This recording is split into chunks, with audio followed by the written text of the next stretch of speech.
Monsieur Marc Dolez, vous avez la parole pour le groupe GDR. Merci Madame la Présidente, Mesdames les ministres et mes chers collègues.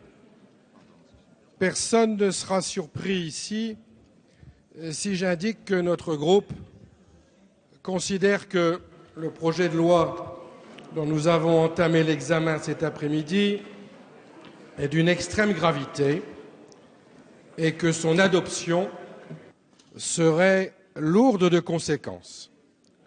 Lourde de conséquences parce que le bouleversement institutionnel qui est proposé va remettre en cause l'organisation territoriale de la République qui aujourd'hui repose sur l'égalité de tous et l'équilibre des territoires.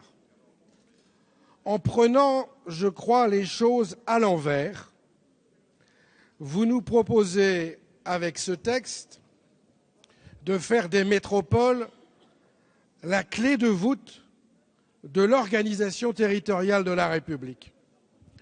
Des métropoles qui seront des monstres juridiques et technocratiques et qui, là où elles seront mises en place, seront synonymes d'effacement des communes et des départements et qui vont confiner les régions dans la subsidiarité.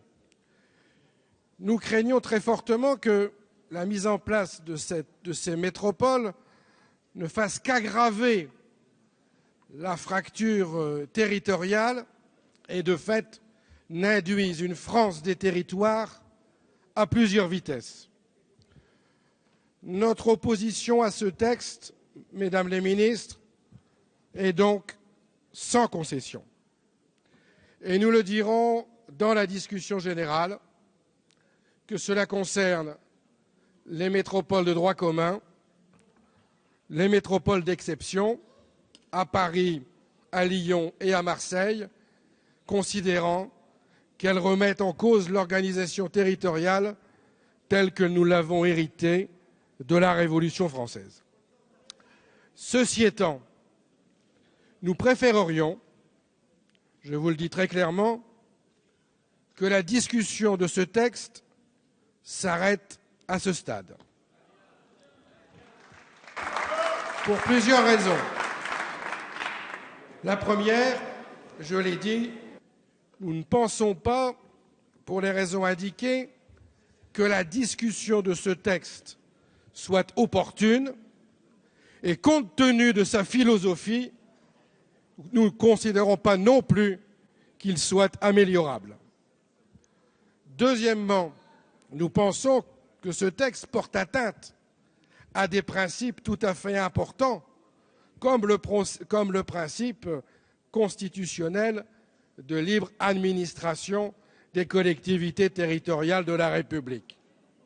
Troisièmement, nous voulons, Madame la Ministre, Mesdames les ministres, vous offrir la possibilité de revoir votre copie, de la reprendre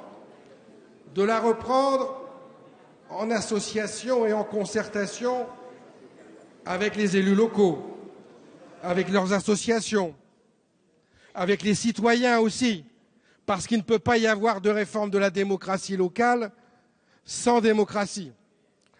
Nous voulons vous offrir l'occasion de réécrire votre copie dans la fidélité aux conclusions qui ont été celles des États généraux organisés il y a quelques mois par le Sénat, où quelques 20 000 élus locaux se sont exprimés très clairement pour réaffirmer leur attachement viscéral à la commune.